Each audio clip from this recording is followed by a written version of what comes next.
மல்லி சீரியல் நேயர்களுக்கு வணக்கம். வெண்பாவை கடத்தி வைத்த ரவுடி கும்பலுடன் சேர்ந்து தீபிகாவையும் கோர்ட்டில் நிறுத்திய தீபன். நடந்தது என்ன தெரிஞ்ச முன்னாடி இப்போ தான் சேனலுக்கு முதல் முறையாக வரீங்கன்னா மறக்காமல் லைக் பண்ணிட்டு வாங்க.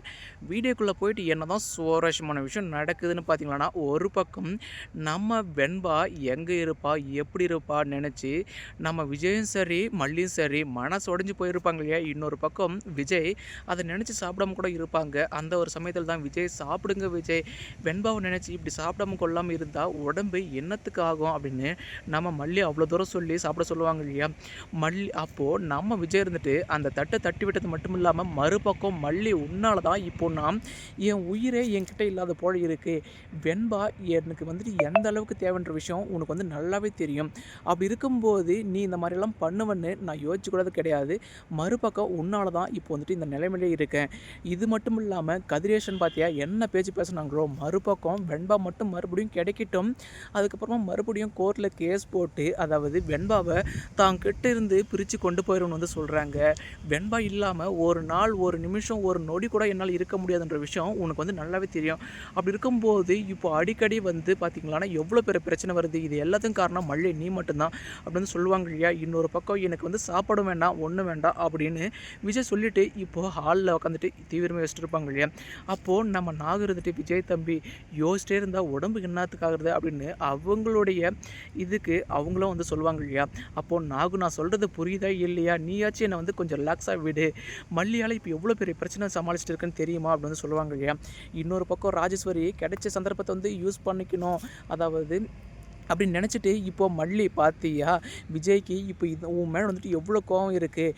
வெண்பா மட்டும் கிடைக்கட்டும், அதுக்கப்புறம் கதிரேஷனுக்கு சாதகமாக தான் நான் வந்து கோர்ட்டில் வந்து பதில் சொல்ல போகிறேன். ஏன்னா வெண்பாவுக்கு ஒரு சரியான அம்மா வந்து மல்லி வந்து கிடையாது அப்படின்றத நானும் வந்துட்டு என்னால் முடிஞ்ச அளவுக்கு கதிரேஷன் சாதகமாக சொல்லி அதுக்கப்புறமா கதிரேஷனுடைய வீட்டுக்கு மட்டும் நான் வெண்பா செல்லத்தை அனுப்பி வச்சுட்டா அதுக்கப்புறமா விஜய் எல்லாம் உன்னை வந்து ஒரு மனுஷியாக கூட வந்து மதிக்க மாட்டான். அதுக்கப்புறம் நான் சொல்கிறபடி கேட்டு விஜய் உனக்கு டைவர்ஸும் கொடுக்க செஞ்சுடுவான்.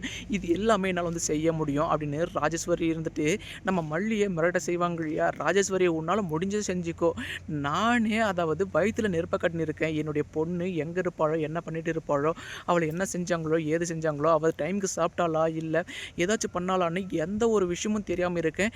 நீ அதாவது நெருப்பு எண்ணெய் ஊற்றுறபடி ஊற்றிட்ட இருக்க, உன்னால் எவ்வளோ பேச முடியுமோ பேசு, ஆனால் உனக்கு நீ செய்கிற தப்புக்கு எல்லாத்துக்கும் தண்டனை அனுபவிச்சு தான் ஆகணும். அதாவது உப்பு தின்னா தண்ணி குடிச்சு தான் ஆகணும் அப்படின்னு வந்து சொல்லிட்டு இருப்பாங்க இல்லையா. இன்னொரு பக்கம் நம்ம அதாவது ஐஸ்வர்யா இருந்துட்டு அதாவது தீபிகா கிட்ட வந்து சொல்லுவாங்க தன்னுடைய அம்மா கிட்ட, அம்மா எனக்கு இந்த ரன்னிங் காம்படிஷனில் வின் பண்ணது ரொம்ப வந்து சந்தோஷமாக இருக்குது, எப்படியும் ஸ்டேட் லெவலில் நான் தான் வந்து வின் பண்ண போகிறேன். ஆமாண்டா செல்லம் நீ தான் வின் பண்ண போகிற, ஏன்னா அந்த வெண்பா பொண்ணு தான் எங்கே இருக்காளோ இல்லை அவள் வந்து கடத்தி ஸ்டேட் வந்து மாற்றிட்டாங்களோ, எப்படியும் அவள் மறுபடியும் வரப்போகிறதில்ல, தான் செஞ்ச ஒரு விஷயத்தால் இப்போ தானும் வந்து மாட்டிக்க போகிறதில்ல அப்படின்னு இந்த தீபிகா நினச்சிட்டு இருக்கிற ஒரு சமயத்தில் தான் மறுபக்கம் போலீஸ் இருந்துட்டு வெண்பாவை எப்படியாச்சும் வந்து கண்டுபிடிச்சே ஆகணும். ஏன்னா லாஸ்ட்டாக வந்து எங்கேருந்து வெண்பாவோ இல்லை கடத்தி வச்ச ரவுடிங்களோ கால் பண்ண லொக்கேஷன் காட்டுதோ இப்போ அங்கேயே போயிட்டு ஒரு வீடு விடாமல் எல்லா இடத்தையும் சல்லடை போட்டு தேடுங்கன்ட்டு இப்போது அசிஸ்டன்ட் கமிஷனரே வந்து டேரெக்டாக வந்து களத்தில் இறங்கிடுவாங்க இல்லையா.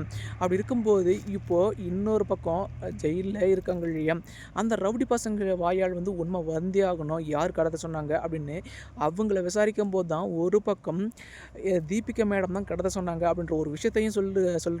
மறுபக்கம் அதாவது நம்ம வெண்பாவும் மயக்கம் தெளிஞ்சு இப்போ அந்த இடத்துல தப்பிக்க நினைக்கும் போது தான் மறுபக்கம் செல்லம் கண் முழிச்சிட்டியா, அதாவது நம்ம ஆண்டி சரி நம்மளை கடத்திட்டு வந்தாங்க இல்லையா, எப்படி கடத்திட்டு வந்தாங்க, நீங்கள் உங்களுடைய வீட்டுக்கு தான் நீங்கள் வந்து பத்திரமா வந்து கூப்பிட்டு போனீங்க, அப்படி இருக்கும்போது வீட்டுக்குள்ளே புகுந்தெல்லாம் ரவுடிங்கெல்லாம் கடத்த மாட்டாங்களே, ஏன்னா நீங்கள் சத்தம் போட்டு இருந்தால் நம்மளை வந்து காப்பாற்றிருப்பாங்களே, ஒரு வேளை எப்படி கடத்தினாங்க அப்படின்னு வந்து கேட்கும்போது அதுதான் எனக்கும் தெரியல, நம்ம தூங்கிட்டு இருப்போம் இல்லையா, அந்த ஒரு சந்தர்ப்பத்தை பயன்படுத்தி தான் அவங்க நம்மளுடைய முகத்தில் கர்ச்சிப்பில் வந்துட்டு மயக்க மருந்தை வச்சு நம்மளை கடத்திட்டாங்க போல அப்படின்னு எண்ணமாக வந்து கதை விடுவாங்க. மறுபக்கம் சரி ஆண்டி இப்போ அந்த ரவுடி பசங்க தான் இல்லை இல்லையா, அப்படி இருக்கும்போது நம்ம தப்பிச்சிடலாமா அப்படின்னு வந்து கேட்பாங்க இல்லையா. வேணாம் செல்லம், அவங்க ஏதாச்சும் சாப்பிட தான் வெளியே போயிருப்பாங்க. மறுபக்கம் அவங்களுடைய கண்ணில் நம்ம வந்து தென்பட்டால் நம்மளை வந்துட்டு கொல்லவும் வந்து தயங்க மாட்டாங்க. ஏன்னா அவங்களுக்கு ஒரு விஷயம் கிடைக்கலன்னு நினச்சா அவங்க எந்த எல்லைக்கு வேணாலும் போவாங்க அப்படின்னு சொல்லி சமாளிப்பாங்க இல்லையா. சரி ஆண்டி, என்னை பற்றி உங்களுக்கு வந்து நான் தெரியாது. ஏன்னா ஆல்ரெடி 2 ரவுடி பசங்கள் இருந்துட்டு நான் தப்பிச்சு ஓடி வந்துட்டேன். நான் ரன்னிங் காம்படிஷனில் ஃபஸ்ட் ப்ரைஸ் வருவேன் தெரியுமா. அப்படி இருக்கும்போது என்னால் அவ்வளோ சீக்கிரமாக யாராலையும் பிடிக்க முடியாது. நான் பக்கம் எங்கேயாச்சும் போலீஸ் ஸ்டேஷன் இருந்தால் அங்கே போயிடுவேன் அப்படின்ட்டு இப்போ வெண்பா ஓடி போவாங்க இல்லையா. அந்த ஒரு சமயத்தில் தான் நம்ம போலீஸ் இருந்துட்டு மாஸ் என்ட்ரி கொடுத்து வெண்பாவை ஷேப்பை வந்து காப்பாற்றிடுறாங்க. மறுபக்கம் அந்த ஆண்டியையும் காப்பாற்றணும் அப்படின்னு வெண்பா சொல்லுவாங்க இல்லையா. அப்போ தான் தன்னை கடத்தி வச்சதே அந்த ஆண்டி தான் அப்படின்ற ஒரு விஷயத்தை வெண்பா இருந்துட்டு தெரிஞ்சுக்கிறாங்க. இதுக்கு அடுத்தடுத்து என்னென்ன சுவாரஸ்யமான விஷயங்கள் இன்ட்ரெஸ்டாக நடக்குது. நம்ம மறக்காம சேனல் வந்து ஃபாலோ பண்ணுங்கள் ஃப்ரெண்ட்ஸ். தேங்க்யூ ஃபார் வாட்சிங்.